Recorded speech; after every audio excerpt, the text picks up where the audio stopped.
Hello అండి, ఈరోజు మా చెట్టు గార్డెన్లో కొన్ని ఆకుకూరలు హార్వెస్ట్ చేద్దామా. ఇదిగోండి తోటకూర చూడండి ఎంత తాజాగా ఉందో. ఆకులు మచ్చలు లేకుండా, పురుగు లేకుండా ఎంత బాగుందో చూడండి. దీన్ని తీసేస్తున్నానండి. ఈ కుండీలో కొంచెం ఈ టమాటా మొక్కలు ఉన్నాయి, ఇవి తీసేసి టమాటా మొక్కలు నాటాలి.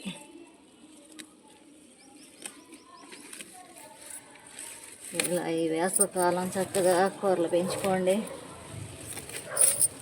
ఆకుకూరలు పెంచుకొని కూరలు పప్పుల్లో వాడుకుంటే బాగుంటాయి. ఇది ఎర్ర తోటకూర అండి. ఈ ఎర్ర తోటకూర పులుసుకైతే బాగుంటుంది బాగా. ఎగురు కూడా చేసుకోవచ్చు, పప్పులో వేసుకోవచ్చు, పకోడీ కూడా వేసుకోవచ్చు. ఈ తోటకూర ఇదిగోండి పొన్నగంటి కూర. ఇది కూడా ఎంత బాగుందో కదా చక్కగా.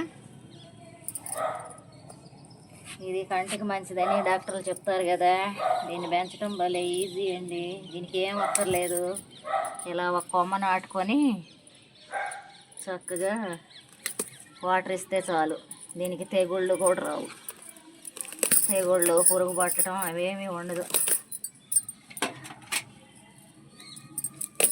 ఈ పప్పులో వేసుకుంటే బాగుంటుంది. దీన్ని పచ్చిమిరపకాయలు వేసుకొని పచ్చడి కూడా చేసుకోవచ్చండి.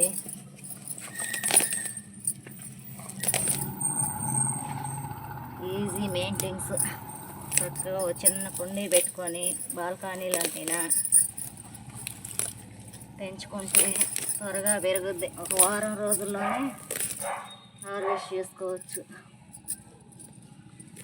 మార్కెట్లో తెచ్చుకున్నప్పుడైనా ఇదిగోండి ఇలా ఒక కాడ తీసుకొని ఇలా గుచ్చటమే.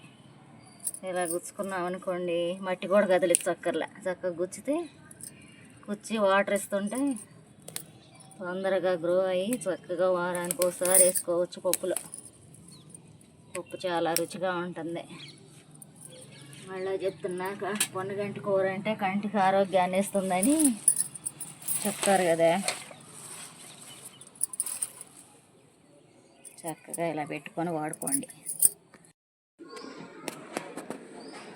ఇదిగోండి మా గార్డెన్లో ఆకుకూరలు పొన్నగంటి కూర, పుదీనా, తోటకూర. ఇదిగో ఇన్ని పూలు ఇవ్వండి. ఇవాళ మా గార్డెన్లో హార్వెస్ట్. బాయ్ అండి.